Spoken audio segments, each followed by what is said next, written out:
Au bord de l'abîme qui conduit aux profondeurs des enfers, Ulysse tient à distance les spectres qui avancent vers lui.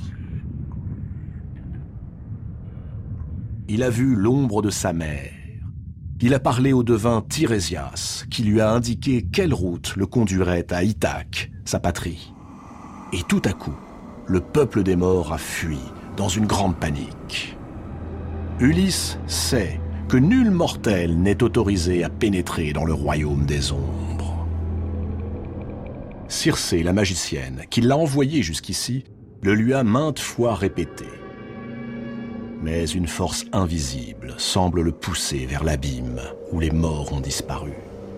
Une puissance qui l'a toujours habité, la curiosité. Ulysse fait signe à ses compagnons de l'attendre, puis il descend, lentement, à travers les moisissures et les ténèbres, au fond de l'abîme effrayant. Soudain, un homme lui fait face. Il le reconnaît aussitôt. Agamemnon, celui que l'on appelait le roi des rois. Ou plutôt, l'ombre d'Agamemnon de Mycène, le grand guerrier qui a dévasté Troie.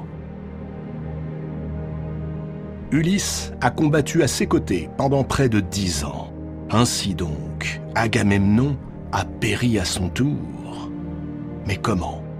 Ulysse veut savoir par quelle mort cruelle Agamemnon fut dompté. Il ne peut s'empêcher d'avoir pitié de l'ancien roi, ce pilleur de ville, ce tueur d'innocents. Alors, Agamemnon raconte à Ulysse sa mort, au sein même de sa maison, le soir de son retour. Comment sa propre épouse, Clytemnestre, remariée en secret à son cousin Égiste, l'a assassiné lâchement, lui, le roi, ainsi que tous ses compagnons. Il dit aussi à Ulysse de quelle façon il vient d'être vengé par son fils Oreste. Oreste, fils d'Agamemnon, a aujourd'hui le même âge que Télémaque, fils d'Ulysse. L'âge de venger son père. Et Oreste a tué de ses mains le couple maudit, sa propre mère et son beau-père. Mais ce crime de sang, Zeus ne l'a point pardonné. Et Oreste est désormais harcelé par les terribles Érynies, ces furies redoutables, à la tête de chiens et à la chevelure de serpents, poursuivent leurs victimes de leurs aboiements, de leurs sifflements et de leurs fouets sans relâche. Jusqu'à ce que, en proie à la démence, elles trouvent une mort horrible.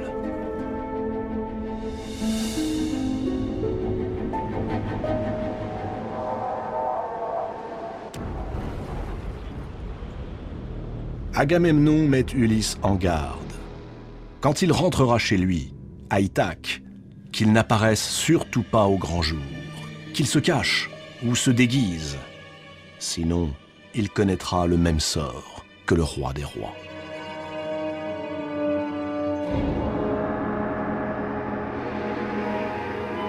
Mais Agamemnon n'est plus seul. Devant Ulysse se dresse désormais l'ombre d'Ajax, puis celle de tous les grands capitaines qui combattirent devant les remparts de Troie. Antiloque, Patrocle et Achille.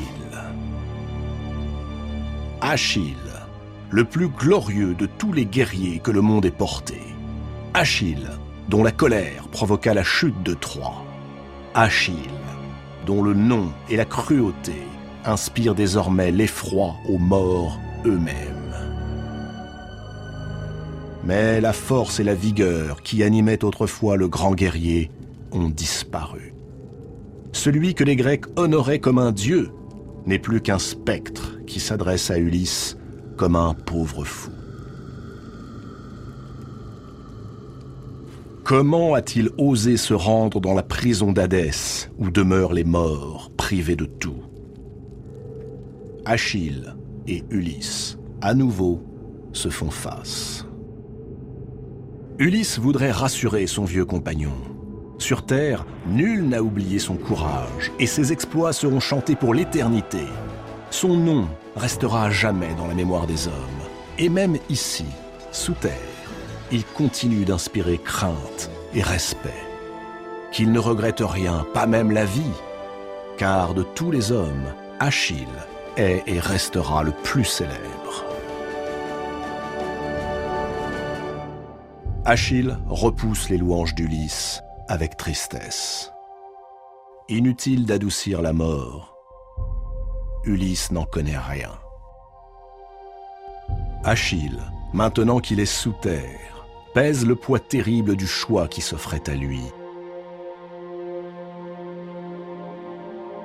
Vivre longtemps et heureux, mais finir par être oublié, ou mourir jeune et conquérir la gloire pour l'éternité. Et il a choisi la mort en pleine jeunesse, qui lui ouvre les portes de la célébrité.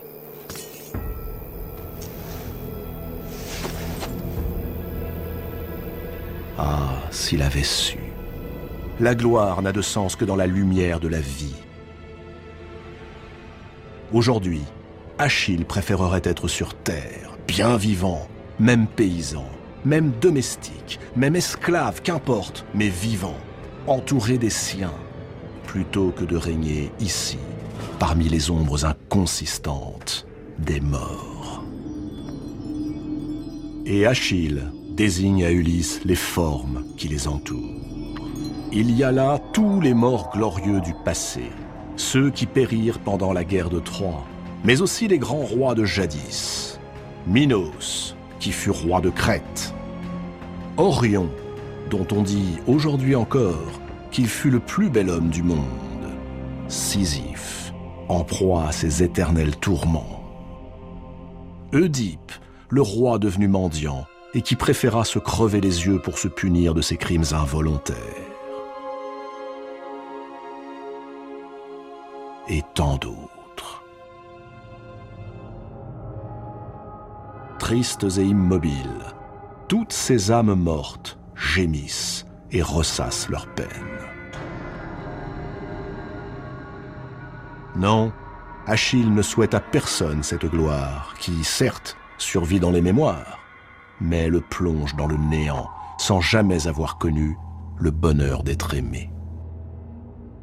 Ulysse, à contre-cœur, s'arrache à ce spectacle qui pourtant le fascine. Il est temps de regagner son bateau, avant que Perséphone et Hadès ne jettent contre lui quelque créature infernale qui l'entraînerait au plus profond de l'oubli.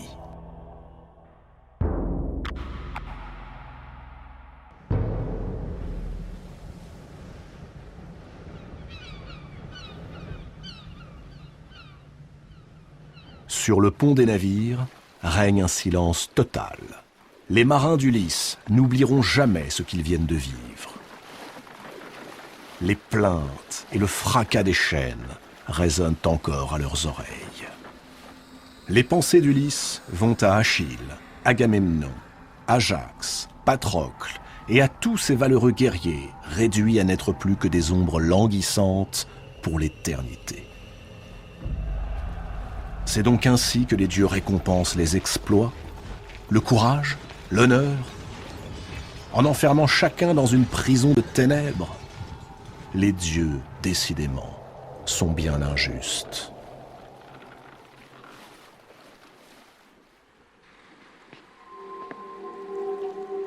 Euryloque arrache Ulysse à sa méditation. Le vent est tombé, la mer est d'huile, sous un soleil de plomb.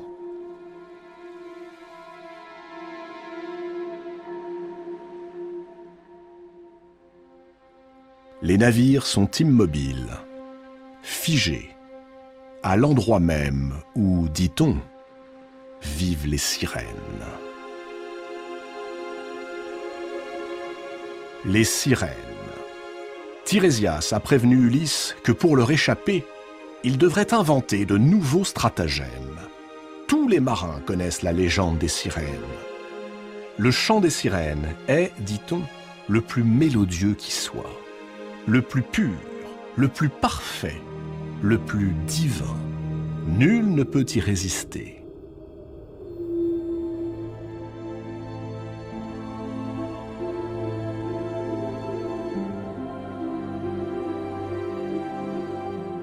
Les sirènes prennent tour à tour l'apparence de femmes oiseaux ou de femmes poissons. Leur buste est celui d'une déesse à la beauté éclatante.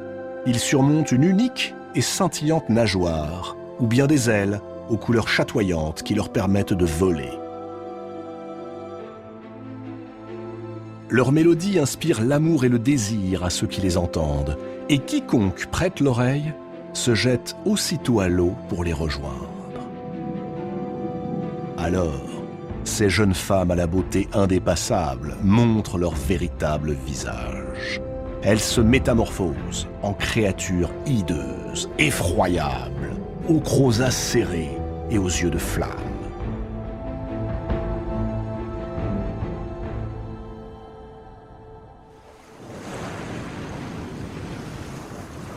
Elles entraînent leur proie dans les tréfonds et les dévorent. Au fond des abysses se trouve le palais de ces sorcières au visage de fées. Il est composé des ossements sans sépulture des infortunés marins séduits par le chant des sirènes. Ulysse a une raison supplémentaire de redouter ces créatures. Elles obéissent au dieu Poséidon.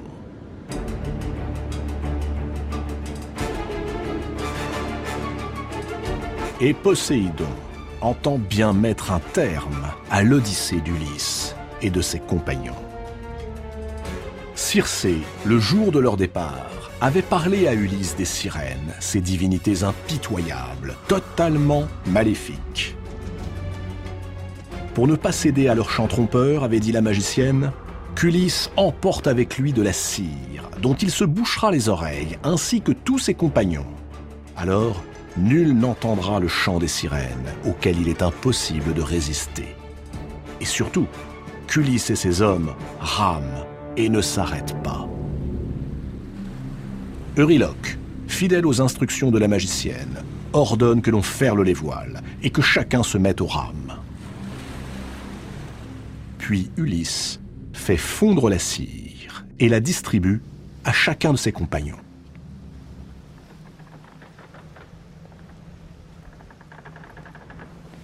Mais quand vient son tour, il refuse de se boucher les oreilles. Ce chant mystérieux dont tout le monde parle, le chant des sirènes, il veut l'entendre. Il veut savoir par quels mots et par quelle mélodie les sirènes font perdre la tête aux plus impassibles des mortels.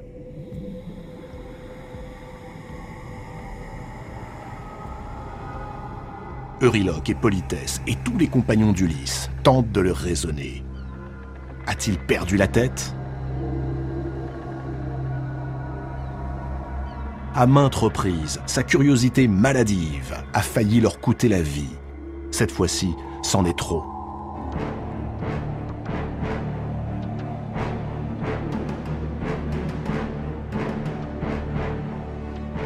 Mais Ulysse a un plan qu'il détaille à tout l'équipage. Qu'on l'attache solidement au mât de son navire et que chacun se bouche les oreilles avec la cire fondue. S'il demande à ses hommes de le délivrer de ses liens, ils le liront sur ses lèvres. Alors qu'il resserre encore plus les cordes, qu'ils ignorent tout ce qu'il pourra leur dire. C'est aussitôt fait. À cet instant, des flots s'élève un chant merveilleux.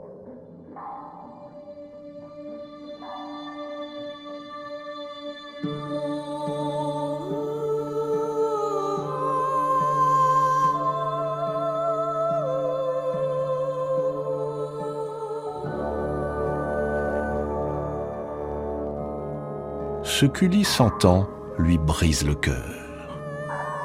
Les sirènes chantent les souffrances vécues devant les murailles de Troie.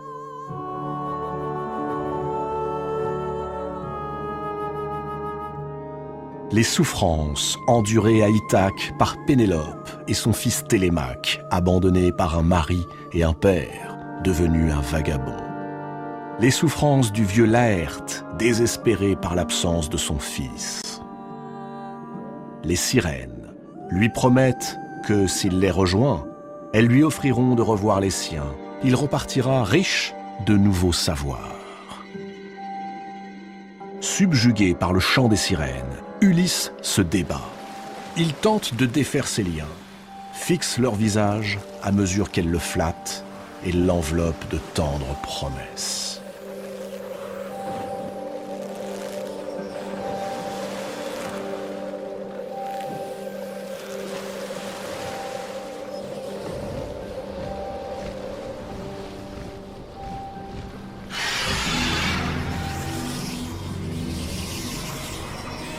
Ulysse supplie ses hommes, les menace. Mais sur le pont du navire, nul ne l'entend. Ainsi qu'il l'avait commandé, tous les marins se sont bouchés les oreilles et rament en cadence, insensibles au chant des sirènes, comme aux cris de leur roi. Euryloque ordonne qu'on redouble l'emprise des liens d'Ulysse, jusqu'au sang s'il le faut. Tandis que les rames frappent la mer avec plus de force que jamais. Voguer au plus vite, filer comme l'épervier, avait recommandé Circé, la magicienne. À mesure qu'ils s'éloignent du rocher des sirènes, les chants s'atténuent. On entend les derniers cris des sirènes qui voient leur proie leur échapper. Puis, lentement, le silence revient. Mais à peine ont-ils doublé l'île des sirènes que des vapeurs recouvrent la mer. Des tourbillons se forment tout autour des coques. Les vents, à nouveau, se lèvent. Poséidon, furieux qu'Ulysse ait échappé aux sirènes, provoque les courants qui entraînent les navires vers deux roches en surplomb. La première est fatale au navire.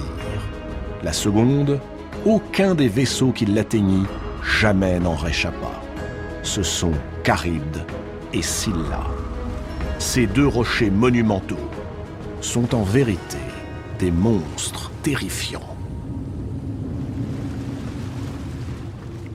Charybde n'a pas toujours été ce gigantesque amas de rochers qui s'entrechoquent de sorte que tout navire poussé par les vents et les courants est irrémédiablement broyé. Autrefois, Charybde fut une déesse.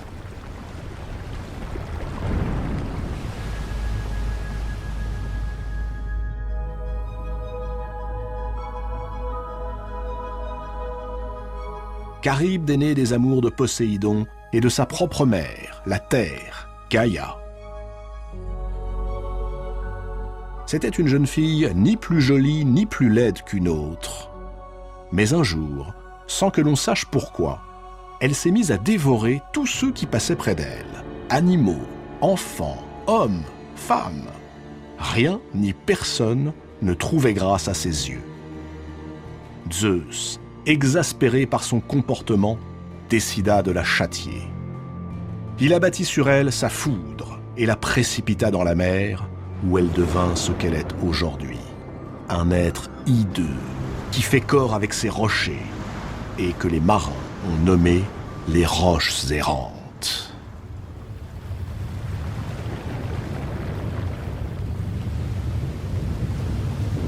Trois fois par jour, les roches errantes de Charybde absorbent des quantités incroyables d'eau, attirant tout ce qui flotte, poissons ou navires. Même les oiseaux évitent de voler au-dessus d'elles. Lorsque les forts courants les entraînent vers ces rochers qui menacent de les fracasser, les timoniers tentent par tous les moyens de dévier la trajectoire de leur navire. Mais s'ils y parviennent, par miracle ou grâce à leur grande habileté, c'est pour se retrouver entre les griffes d'un péril plus terrible encore et qu'il n'avait pu voir ni anticiper, Scylla. Scylla vit elle aussi sur un rocher, à quelques encablures de Charybde. On ne peut la voir car elle jaillit des flots uniquement lorsque les navires passent à sa portée.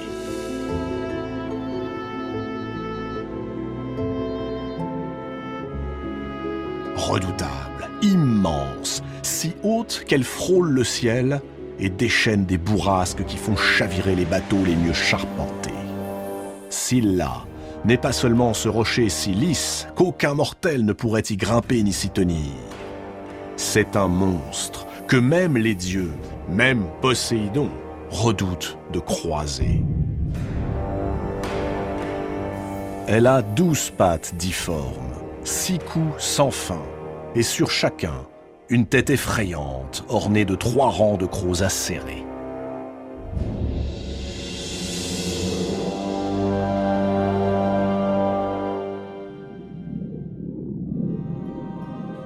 Jadis, Scylla, comme Charybde, était une femme, une nymphe dont la grande beauté allait bientôt causer la perte. Elle croisa un jour la route de Glaucos. Glaucos était un pêcheur très laid, difforme, par le plus grand des hasards, ou bien parce que Poséidon le lui permit. Il avait mangé une herbe qui avait fait de lui un immortel. Lorsqu'il vit la jolie nymphe, Glaucos en tomba éperdument amoureux.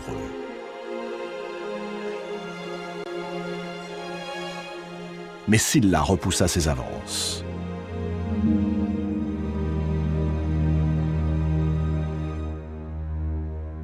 Alors, Glaucos demanda à Circé, dont il connaissait les pouvoirs de magicienne, de lui préparer un filtre d'amour. Hélas, le cœur de Circé battait ardemment pour Glaucos. Et la jalousie lui dicta de commettre un acte irrémédiable. Au lieu du filtre, Circé donna à Glaucos un poison. Et l'infortuné, croyant bien faire, versa la potion fatale dans la fontaine où Scylla avait l'habitude de se baigner. Victime de sa rivale, la nymphe se transforma en cette chose abominable qui désormais hante la mer.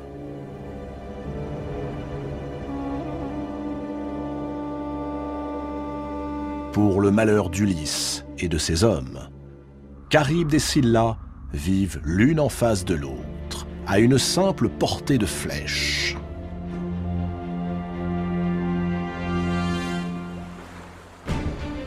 Devant Charybde, qui vomit l'océan et semble aspirer vers elle les navires, Euryloque ordonne aux marins de virer de bord et de passer à droite du gouffre.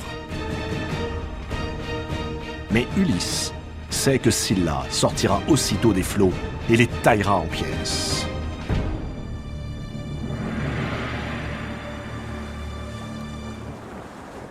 Une nouvelle fois, Ulysse décide d'appliquer à la lettre les directives de Circé. La ruse qui permet d'éviter le naufrage consiste à passer entre les écueils. Il faut tenir bon, garder fermement le cap, naviguer droit devant. L'équipage n'en croit pas ses yeux. Ulysse est suicidaire.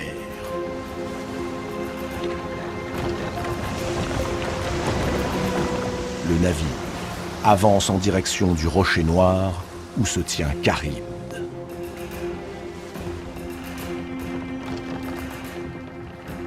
On peut la voir clairement, l'horrible créature, en train d'engloutir avec avidité l'eau de la mer, la vomir et siphonner les flots. Et elle recommence encore et encore. Les navires d'Ulysse ressemblent à de pauvres coques de noix, prêtes à être aspirées et broyées par ce monstre marin aux allures de rocher.